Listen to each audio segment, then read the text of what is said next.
오늘 우리가 함께 나누실 말씀은 베드로전서 4장 12절에서 19절까지의 말씀입니다.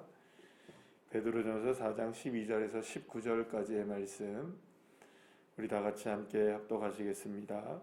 사랑하는 자들아, 너희를 연단하려고 오는 불시험을 이상한 일 당하는 것 같이 이상히 여기지 말고 오히려 너희가 그리스도의 고난에 참여하는 것으로 즐거워하라. 이는 그의 영광을 나타내실 때에 너희로 즐거워하고 기뻐하게 하려 함이라. 너희가 그리스도의 이름으로 치욕을 당하면 복이 있는 자로다. 영광의 영 곧 하나님의 영이 너희 위에 계심이라. 너희 중에 누구든지 살인이나 도둑질이나 악행이나 남의 일을 간섭하는 자로 고난을 받지 말려니와 만일 그리스도인으로 고난을 받으면 부끄러워하지 말고 도리어 그 이름으로 하나님께 영광을 돌리라. 하나님의 집에서 심판을 시작할 때가 되었나니 만일 우리에게 먼저 하면 하나님의 복음을 순종하지 아니하는 자들의 그 마지막은 어떠하며 또 의인이 겨우 구원을 받으면 경건하지 아니한 자와 죄인은 어디에 서리요. 그러므로 하나님의 뜻대로 고난을 받는 자들은 또한 선을 행하는 가운데 그 영혼을 미쁘신 창조주께 의탁할지어다. 아멘. 할렐루야. 시험과 고난은 사실은 우리에게 끊임없이 다가오는 것 중에 하나입니다. 우리가 식사를 하고 사람들과 만나고 대화를 나누고 일을 하는 것처럼 사실은 우리가 시험이나 고난이나 환난이나 이런 근심 같은 것, 염려 같은 것들은 사실은 우리가 생각해서 한번 잘 생각해 보시면 이게 끊임없이 우리에게 다가온다는 걸 알게 됩니다. 그러니까 멀리 있는 것 같은데도 우리는 가장 친숙한 것이 무엇일까요? 이 고난과 환난과 같은 것들입니다. 괜찮은 것 같은데 금방 어느새 또다시 다가오고, 괜찮은 것 같은데 또다시 어느 순간 나의 삶을 확 뒤집어 엎어놓기도 하고, 또 어느 정도 지나간 것 같은데 말없이 나한테 다가와서 이러한 고난과 환난과 염려나 근심과 같은 것들이 우리의 삶을 힘들게 만드는 일들. 그리고 또 괜찮은 것 같은데 이미 내가 어디 안에 있는 겁니까? 고난 가운데 있어지게 되는. 그러니까 여러분들, 우리는 이 고난이나 환난, 시험 이런 것들이 사실은 너무나 우리에게 많이, 그리고 또 이렇게 가까이 늘 언제나 우리를 떠나지 않는 것을 보게 됩니다. 자, 그런데 고난이나 이러한 시험이 우리에게 익숙한가요? 익숙하지 않은가요? 익숙하지 않아요. 그러니까 웬만하면 여러분들 오랫동안 자주 경험하는 일들은 나름대로는 우리가 익숙해지는 경우들이 있잖아요. 이거 익숙해지고 또 저렇게 익숙해지고 또 나름대로의 맷집도 생기기 시작하고. 자, 그런데 이상하게도 이 환난이나 시험이나 고난이나 이런 것들은 이게 웬만해서 익숙해지지 않는다는 거죠. 친해지지가 않아요. 그런데 늘 이렇게 우리를 어렵게 만드는 이런 그 시험과 환난과 고난 같은 것들이 우리를 이렇게 참 어렵게 만들고, 그래서 고난이고 그래서 시험이겠죠. 자, 그런데 오늘 베드로가 무슨 얘기를 하냐 하면 시험과 고난이 우리에게 정말로 우리를 연단하려고 오는 그 시험, 그리고 불과 같은 시험이 우리에게 다가와도 오늘 그 12절 말씀에서 뭐라고 얘기합니까? 이상한 일 당하는 것 같이 여기지 말라. 여러분, 시험이나 고난을 이상하게 여기지 말고 뭐라고 여기라는 겁니까? 당연하게 여겨라, 이렇게 얘기하죠. 여러분, 당연해집니까? 안 당연해집니까? 말씀드린 것처럼 절대로 당연해지지 않고 좀처럼 우리에게 익숙해지지 않는 것이 이 시험과 연단이라고 생각한다면 오늘 베드로가 이야기하는 건 좀처럼 우리가 이해하기 어려운 일입니다. 이 참 어려운데 왜 그러냐면 이 시험과 고난과 그것도 불같은 시험이 우리에게 다가오는 것을 우리의 삶을, 이렇게 불같은 시험이라는 게 어떤 시험일까요? 우리의 삶을 막 꿰뚫고 들어오는 거거든요. 우리의 심장과 폐부를 막 그냥 다 휘집어 놓는, 우리의 삶을 완전히 다 불살라버리는, 그런 우리의 삶을 완전히 초토화시켜버리는 그러한 시험이라 할지라도 이상하게 여기지 말아라, 이렇게 말한다면 사실은 작은 고난에도 좀처럼 견디기 힘들어하는 우리들의 삶이라고 생각한다면 이 베드로의 말은 오히려 우리에게 위로가 되지 않고 어떻게 보면은 이거 너무하지 않나 라는 생각이 들 정도로 참 우리를 힘들게 만드는 말씀이라고 할 수 있습니다. 그리고 또한 그것을 이상하게 여기지 않은 것도 이상하게 여기지 않는 것도 이상한 일인데 거기다 오늘 본문의 13절의 말씀 뭐라고 얘기합니까? 오히려 뭐 하라고요? 즐거워하고 그런 일들을 당할 때 기뻐하라 라고 얘기합니다. 시험과 환난을 기뻐하라. 시험과 환난을 즐거워하라. 이상하게 여기지 말라. 여러분들 이 말에 공감할 수 있는 사람이 얼마나 되겠습니까? 이 일이 어떻게 우리에게 가능이나 하겠습니까? 그런데 이제 사도 바울은 여기서 베드로는 무슨 얘기를 하게 되냐면 이런 시험에 당하는 것들에 있어서 우리가 나름대로의 어떤 죄를 지어서 예를 들어서 뭐 윤리적으로 도덕적으로 이건 분명히 심각한 문제로 인하여서 죄를 저질러서 일어나는 이런 그 시험이나 환난 같은 경우는 그건 자랑할 일이 아니라는 거죠. 뭐 예를 들어서 여기서 오늘 얘기하는 것처럼 도둑질이나 살인을 했는데 그에 따라서 내가 받는 형벌의 고통 이건 여러분은 당연하게 받는 겁니까? 아니면은 억울하게 받는 겁니까? 이게 당연하게 받는 거니까 이거는 이상하게 여기지 않아야 되는 게 맞는 거죠. 이상하지 않아야 되는 거죠. 이런 거 말고 우리가 애매하게 고난을 받고 특히 이제 여기서 말하는 거는 예수님을 믿으면서 우리가 당하는 특히 이제 여기서 말하는 이 예수님을 믿으면서 당하는 것이 이제 말하자면 계속 말씀드리는 것처럼 이제 박해를 당한다든가 아니면 믿음으로 우리가 당하는 고난이라든지 우리가 이해할 수 없는 고난들 그런 것들이 있지 않습니까? 그런 것들을 우리가 이야기하는 것을 보게 됩니다. 물론 여러분들 우리가 생각할 때에 그런 고난을 당한다. 그 이성적으로 상황적으로 볼 때는 야 우리 믿음을 가지고 야 우리 즐거워해야지 또 우리가 기뻐해야지 이상하게 여기지 말아야지 우리가 믿음으로 생각한다면 그렇게 생각으로는 이렇게 할 수 있을 거예요. 그런데 그것이 우리의 마음으로 우리의 삶 속에서 드러나는 것은 사실 그게 쉽지가 않다는 것이죠. 그래서 우리가 생각해 보면 그러한 때라 할지라도 어떻게 우리가 그러면 정말로 이렇게 우리 이성이 따라주지 않고 우리의 마음이 따라주지 않는 이 고난과 환난 속에서 우리가 되게 기뻐하고 이상하게 여기지 않고 오히려 즐거워할 수 있을까? 그래서 우리가 한번 다시 한번 생각해 보게 되면은 우리가 이제 어제도 이제 말씀드린 것처럼 정신을 바짝 차리고 그죠?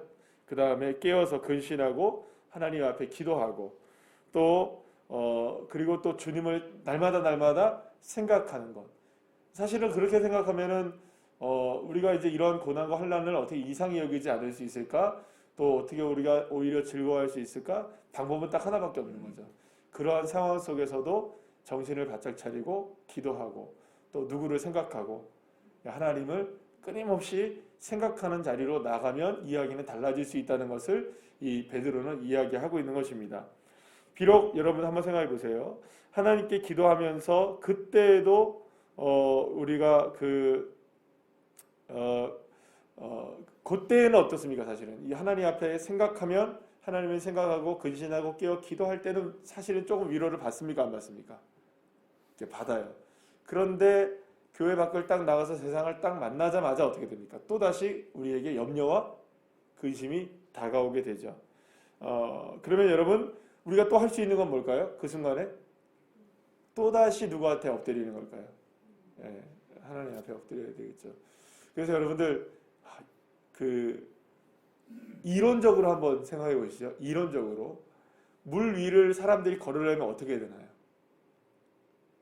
이론적으로 걸을 수는 없지만 상상을 한번 해보시면 어떻게 하면 걸을 수 있나요?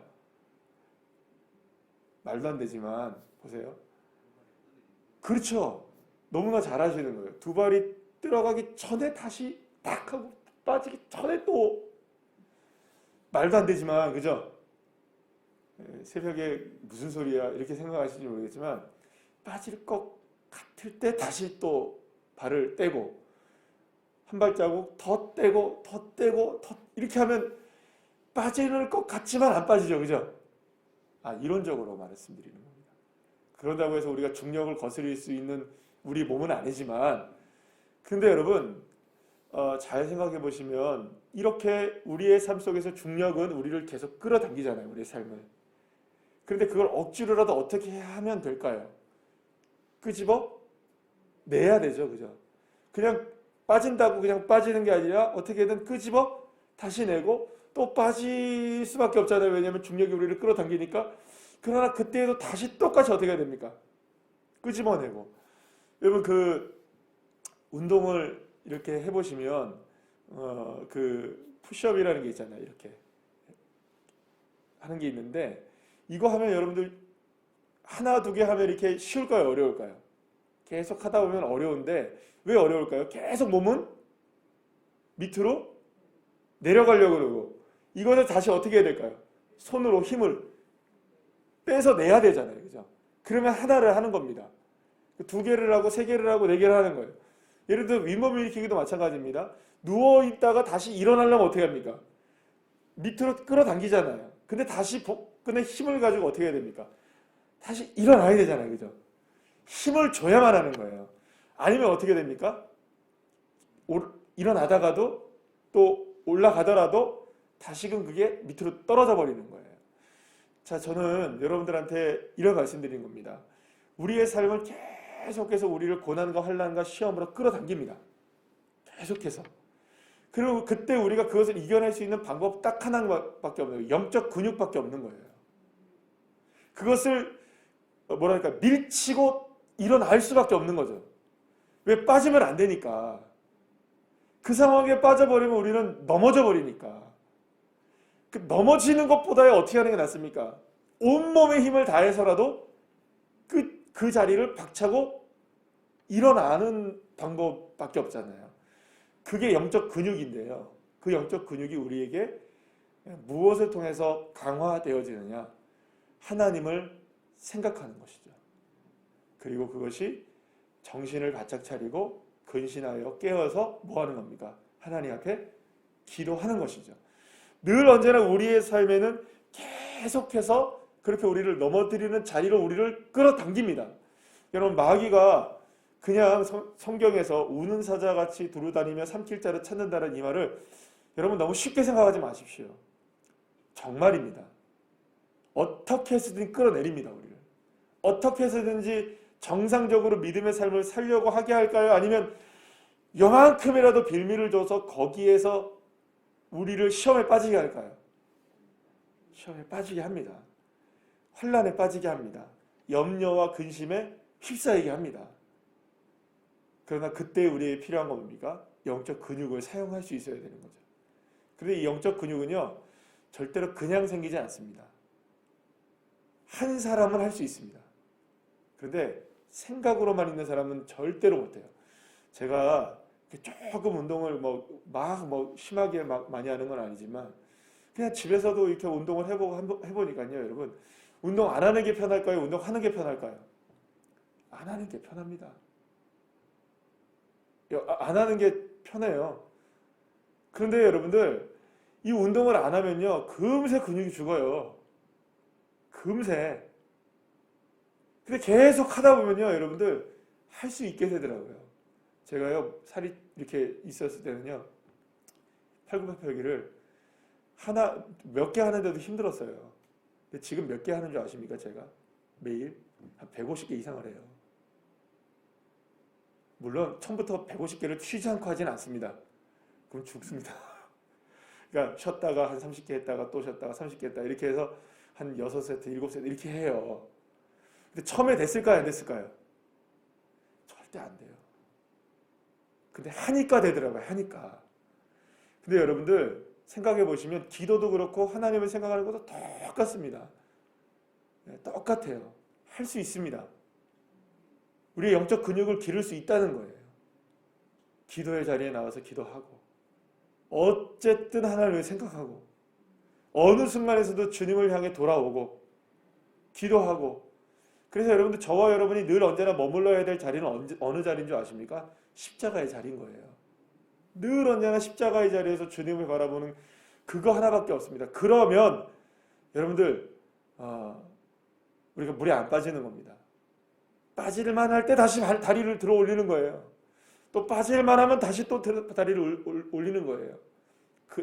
여러분, 그렇다고 예수님이나 베드로가 그렇게 해서 물에 안 빠진 건 아닙니다. 계속 그렇게 해서 물에 안 빠진 거 아니에요. 그건 완전히 하나님의 능력이시죠. 그거 오해하지 마시기 바랍니다. 어쨌든 그리스도인들이 어떤 상황을 당하게 되든지 간에 계속해서 끊임없이 하나님의 자리로 나오는 자들은 복된 자입니다. 근데요, 이걸 알까요? 모를까요? 성도들이. 알아요. 모르는 사람 없어요. 예수님 믿는 사람 중에 내가 그렇게 살아야지, 교회를 다니는 사람 중에 예배 잘 드려야지, 내가 기도해야지 하는 거 모르는 사람 있나요? 없나요? 다 알아요. 다 알고 있습니다. 근데 그거의 중요성과 그거의 그 놀라운 힘을 모르는 거죠. 그냥 관가하는 겁니다. 뭐 여러분들 그렇잖아요. 우리의 삶 속에서 다이어트 해야지 하면 머릿속에는, 마음속에는 항상 있나요, 없나요? 있죠. 운동해야지 있죠. 내가 책 읽어야지 그런 생각을 합니다. 그러나 여러분들 그것을 삶으로 바꾸는 사람들은 다른 거예요. 삶으로 바꾸는 사람들은 다른 거예요. 진짜 그것을 해봐야 여러분들이 뭐랄까 능력을 알게 되는 거죠. 기도도 말씀드린 대로 기도도 어디서 배워야 되고 어디서 근육을 키워야 되나요? 어디서 키워야 되나요? 기도의 자리. 주님을 예배하는 것도 어디서 그 근육을 키워야 됩니까? 예배의 자리. 전도도 어디서 키워야 됩니까? 전도의 자리. 할렐루야. 그러니까 모든 그 영적인 근육들은 그 현장에서 키워내야 되는 거예요. 그곳에서 누구를 생각해야 되는 겁니까? 하나님을 생각하고 또다시 주님 앞에 기도하고 엎드리고. 그래서 여러분 그런 거가 있어요. 계속해서 마귀는 우리를 참소합니다. 계속 참소해요. 너가 이래도 할 수 있냐, 저래도 할 수 있냐. 계속해서 여러분들 마귀는 우리를 참소를 합니다. 그리고 우리를 넘어지게 하고 우리를 계속 뒤로 물러나게 해요. 그러나 그때 그것을 박차고 일어날 수 있는 영적인 근육들이 우리에게 있어야 되는 것이죠. 그러니 여러분, 어떠한 상황에서 우리에게 필요한 건 뭐냐? 부끄러워하지 말고 가야 돼요. 제가 이 영적 근육을 얘기하면서 이제 운동하는 얘기를 드려서 여러분들 이해가 되실지 모르겠는데, 제가 이게 가보니까요, 운동을 하러 요즘엔 추워가지고 저기 등대 쪽으로 제가 화암주 쪽으로 제가 못 가요. 이제 너무 추우니까 밤에 이제 운동을 하러 못 가는데, 운동을 하러 나가면요, 세상에 운동 사람들이 얼마나 많이 나오는지 몰라요. 그런데 운동하러 나오는 사람들 중에 거의 99% 이상이 다 날씬한 사람들이에요. 다 날씬한 사람들이 운동하러 나와요. 그러니까 지금 생각해보면요, 저런 사람들이 운동해야지라고 생각했을 것 같아요, 저한테는. 저런 사람이 그 사람들이 생각할 때는.